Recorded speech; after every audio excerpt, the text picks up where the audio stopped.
જય શ્રી કૃષ્ણ, હરે મહાદેવ. મિત્રો, ગુજરાતમાં સૌને વહાલા કોઈ ભગવાન હોય તો એ છે તેમનો કાનોડો. આ કાનોડાનું જ એક મંદિર છે ડાકોરમાં, જે ખેડા જિલ્લાના ઠાસરા તાલુકામાં આવેલું છે. આ મંદિર ગુજરાત રાજ્યના વડોદરા શહેરથી 70 કિલોમીટર દૂર આવેલું છે. આ રણછોડરાયજી મંદિર અને ડાકોરની પાછળ પણ એક કથા છે. ડાકોરમાં ગોમતી નદી વહે છે.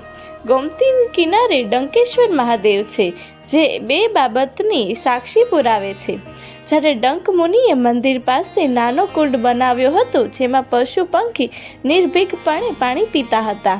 એકવાર ભગવાન કૃષ્ણ અને ભીમ પ્રસંગોપાત ડંક મુનિના આશ્રમ પાસેથી પસાર થતા હતા. ત્યારે ભીમને તરસ લાગતા કુંડમાંથી પાણી પીધું અને ઝાડ નીચે વિશ્રામ કરવા બેઠા.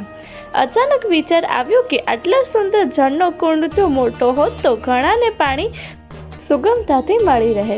અને ગદાના એક જ પ્રહારથી ભીમે તો કુંડ 999 વીઘા મોટો કર્યો. આ કુંડ આજે ગોમતીના નામે ઓળખાય છે. વર્ષો વીતતા ગયા. ગોમતી કુંડ અને ડંકેશ્વર મહાદેવ મંદિર આસપાસ લોકો આવી વસ્યા અને પહેલા ડંકપુર અને ત્યારબાદ આજનું ડાકોર ગામ બન્યું. ડાકોર ગામમાં કૃષ્ણ ભક્ત બોડાણા રહેતા હતા, જે દર 6 માસે પૂનમે ડાકોરથી દ્વારકા રસ્તેથી ચાલીને હાથમાં તુલસી રોપેલું કુંડ લઈને ભગવાનના દર્શનાર્થે જતા હતા. ભક્ત બોડાણા 72 વર્ષની ઉંમર સુધી રાબેતા મુજબ આ ક્રમ કરતા હતા, પરંતુ ત્યારબાદ ઉંમરના કારણે એમને તકલીફ પડવા લાગી. પોતાના ભક્તની આ તકલીફ કૃષ્ણ ભગવાનથી જોવાતી ન હતી. આથી તેમને ભક્તને સપનામાં આવીને કહ્યું કે હું દ્વારકાથી ડાકોર આવીશ, તો બીજી વખત આવે ત્યારે ગાડું સાથે લાવજે. બોડાણા બીજી વખત સાથે ખડધજ ગાડું લઈને દ્વારકા આવ્યા. પૂજારીઓએ પૂછતા નિખાલસ મનથી જવાબ આપ્યો કે ભગવાન મારી સાથે ડાકોર આવવાના છે. દ્વારકાના પૂજારીઓએ રાત્રે મંદિરે તાળા મારી દીધા, પરંતુ ભગવાન કોઈના બંધનમાં રહેતા નથી. તેમને આ તાળા તોડીને બોડાણાની જોડે ડાકોર પ્રસ્થાન કર્યું. દ્વારકાથી થોડા દૂર નીકળ્યા બાદ ભગવાને બોડાણાને કહ્યું કે હવે તો ગાડામાં આરામ કર, હું ગાડું ચલાવીશ.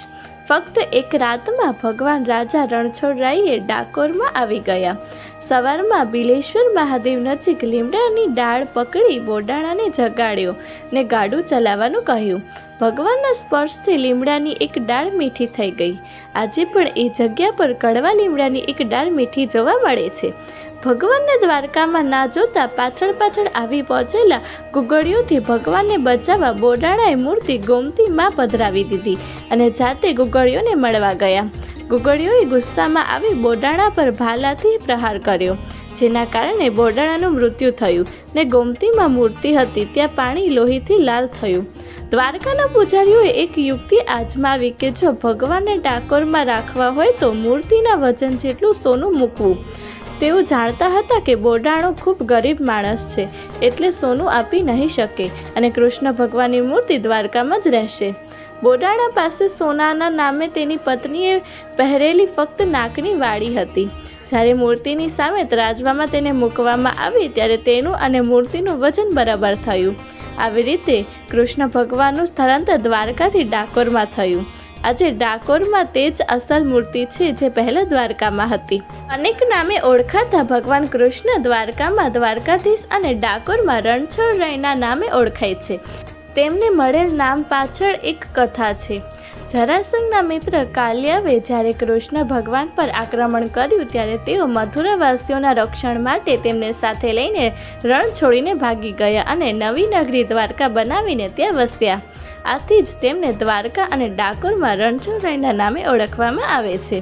આ પ્રસિદ્ધ મંદિરમાં ડાકોરમાં દર પૂનમે મેળો ભરાય છે.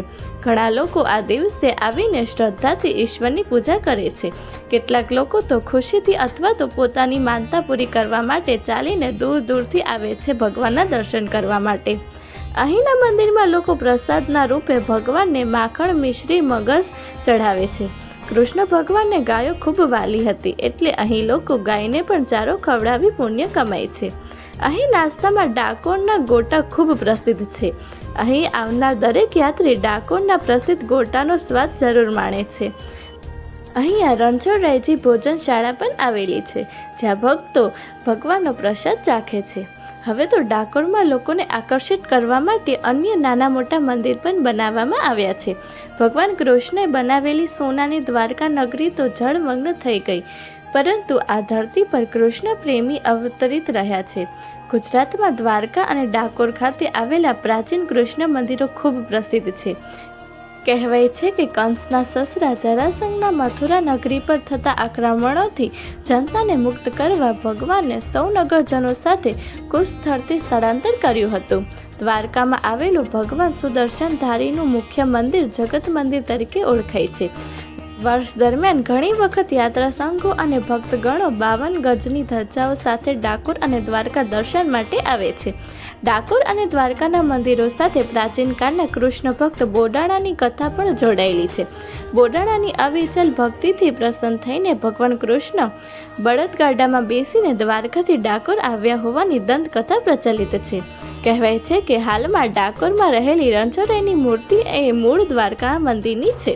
દ્વારકાધીશનું મંદિર 5 માળનું અને ખૂબ જ સુંદર કોતરણીઓવાળું મંદિર છે.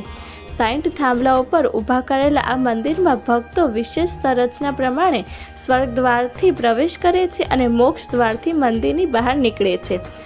દ્વારકાથી 30 કિલોમીટર દૂર બેટ દ્વારકા આવેલું છે, જે વૈષ્ણવ સંપ્રદાય માટે ખૂબ મહત્વ ધરાવે છે.